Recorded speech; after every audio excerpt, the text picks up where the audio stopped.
Hello, welcome back to our discussion of Spring. Today we'll discuss Spring JPA.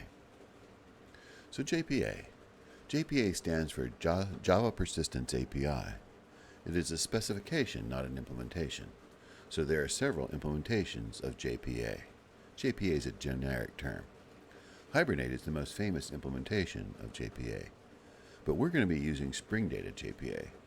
Spring Data JPA adds a layer on top of the JPA specification, like a no-code implementation of the repository pattern. Let's discuss another term. It's ORM, Object Relational Mapping. It's a larger term than JPA, and JPA itself, remember, is a specification term. So from your work with JDBC, you've seen that how JDBC makes you write code to translate between the Java object and a relational database. Essentially, you capture a SQL statement in a string, have SQL execute the statement, and then by hand map the return values of those data fields into your Java object. An object relational mapping tool, or an ORM tool, helps automate that mapping process. So it's built on JDBC. There's still a JDBC driver that allows Java to talk to the database, in our case, MySQL. But the object relational mapping tool helps the transition between the database and the database representation in tables and the object representation in Java. So JPA is an example of an ORM, and JPA itself is just a specification. So we're going to demo this by creating a Spring Boot application that will use the H2 in-memory database and JPA to access that database.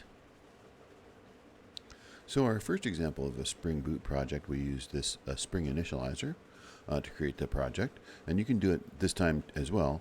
I'm going to use a different tool this time, one that's built into Eclipse. Let me show you that tool. So in Eclipse, and go to Help, in the Eclipse Marketplace. So I'm going to look at what I have installed here because I've already installed this tool.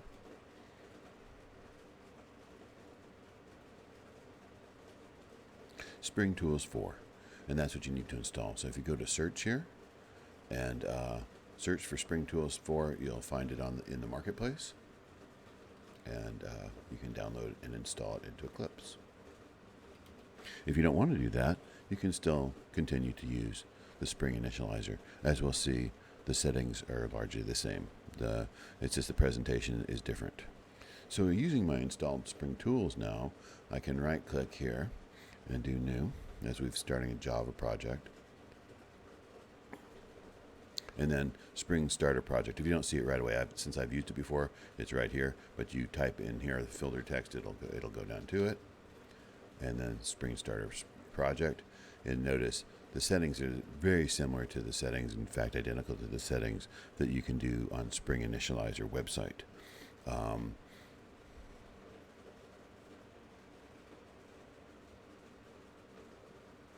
going to call this JPA H2 project. I'm going to put it in a group called com.sparko. Let's call it JPA.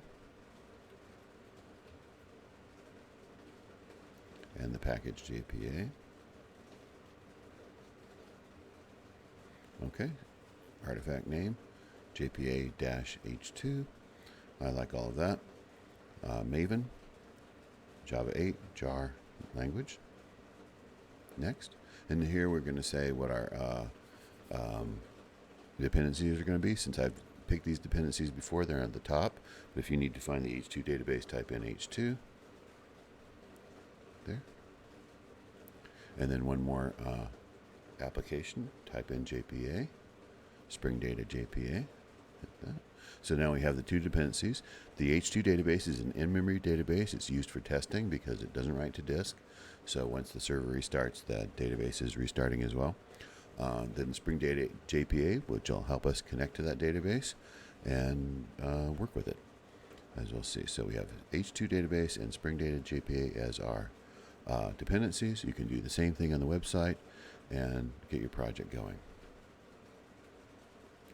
once you do okay, it's going to take a while to establish the project. In fact, even once the tree entry is set, the Maven dependencies are still being loaded. So wait a second, and I'll wait for that to settle out. I'm going to pause the recording for a second while this settles down, and then we'll take a look at it. So I have my project here, and we'll take a look at the POM XML, and then directly looking at the POM XML, and we have the Spring Framework. We also have the H2 database, and we have the Spring Framework boot, and JPA right here. Okay, we now have our JPA H2 project established, and it's settled in. In the next video, we'll start adding code to it. Thank you.